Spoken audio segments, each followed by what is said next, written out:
But this is a player, again, that I truly believe in. And I know I've been kind of beating a dead horse here, but if I got players I believe in, I'm going to keep preaching it, that when there's value to be had. Yeah, I've talked about him as a buy, too. I'm with you. And with this player, I think he's a huge buy. He's only 24 years old.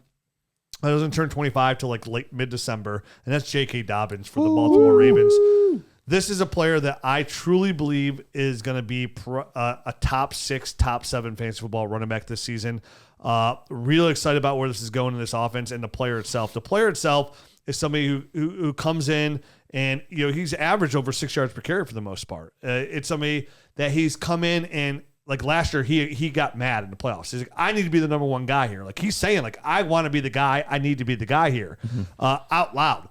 And when he came in before he tore his ACL for his rookie year, he looked really good. They tears his ACL, had to clean up last year. But he came in for the cleanup. He started to really put together again. And what I'm really excited about him too, kind of like the Joe Mixon thing, is like, will he start getting viable in the passing game? Because Gus Edwards, that's not his game. Right. And Gus Edwards is number 2 running back there. And honestly, I wouldn't be surprised if Gus Edwards doesn't make it out of camp. He's due $5.6 million against the cap, but they can save $4.4 million by cutting him. That's a lot of money for a running back. Definitely a number 2 running back. And we saw at Ohio State that J.K. Dobbins is viable in the passing game.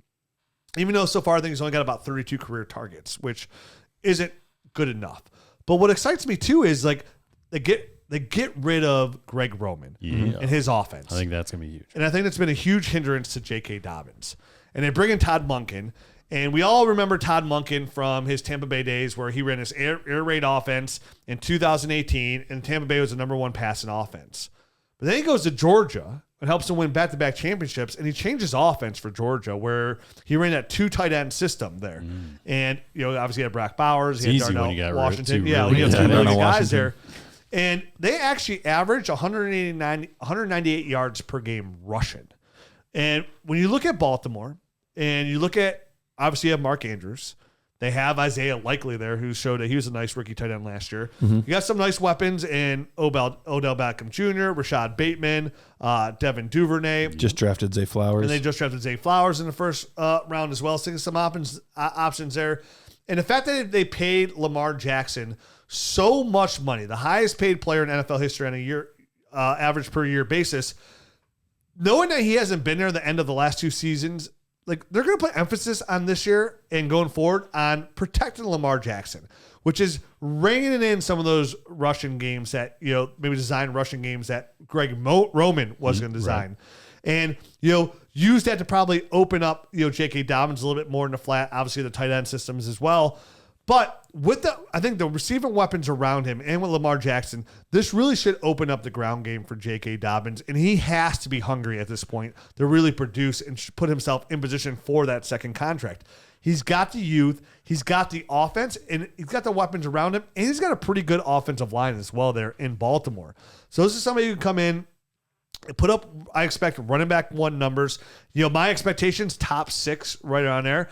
But if I can get running back 12 out of him, that's a huge win. Heck yeah. And right now, same thing. What he's going for is you can get J.K. Dobbins for a late first. Like, people are getting real excited about like Quentin Johnson and things along those lines. If you need running back help, if you're looking for a young running back with upside, and again, going back to the college tape that I absolutely adored with him and DeAndre Swift as my 1-2, 1A, 1B in that draft class, he can come in, new offensive coordinator, new system, new happy quarterback, and really come in and produce. Because I expect them to rely on this ground game and actually use the running game for the first time since Lamar Jackson's been a Baltimore Raven.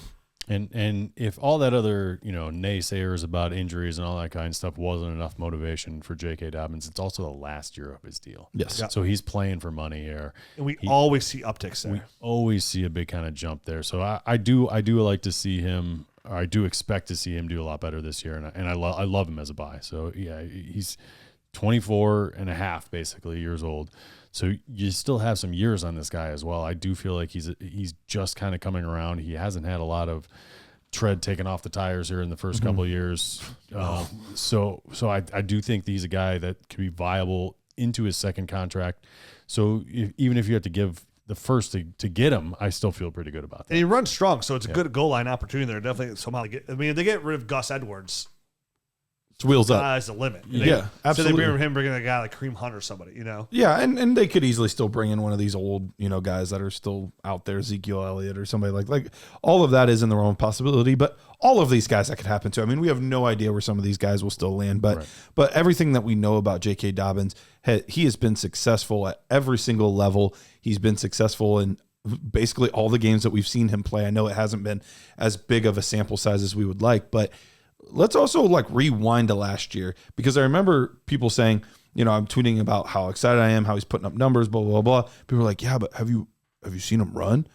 So yes, I'm watching football. So yes, I've seen him run, but you're telling me that he's running for over 100 yards and he's still not 100%. And you could tell by the way he was running, he did not look like his full self. So if he's able to put up 6 yards a rush and 100 yards a game and things like that, and he's not fully good to go, imagine what a full offseason of rest is going to look like. And often it's not the year after the ACL. It's usually 2 years. Now, there are some freaks in nature. Adrian Peterson did it. And so it happens. But for most guys, it's usually 2 years later where we really start to see them become the guy that they were. I'm still convinced that wasn't a real injury. Adrian Peterson. Yeah. His was like the last game of the year too. There's no way. There's no way. Yeah. The fact that, the dip is, you always buy the dip. If you're going to buy a running back for ACL injury, you always buy the dip right when it come back, because usually pretty solid. Like the buy for Javonte Williams isn't right now. The buy for Javonte Williams is like week always. 5, week 6, because with Samaje really into his time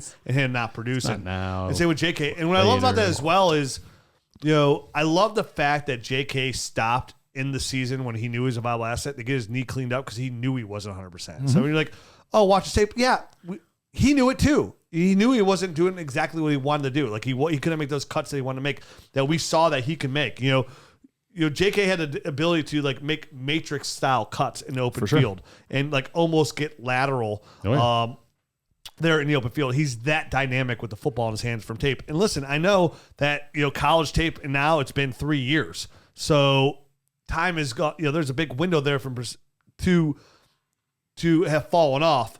But everything I've seen, even banged up, is shown to me that this is still a viable Dynasty fantasy football asset, and I am buying. Yep, I'm with you, man.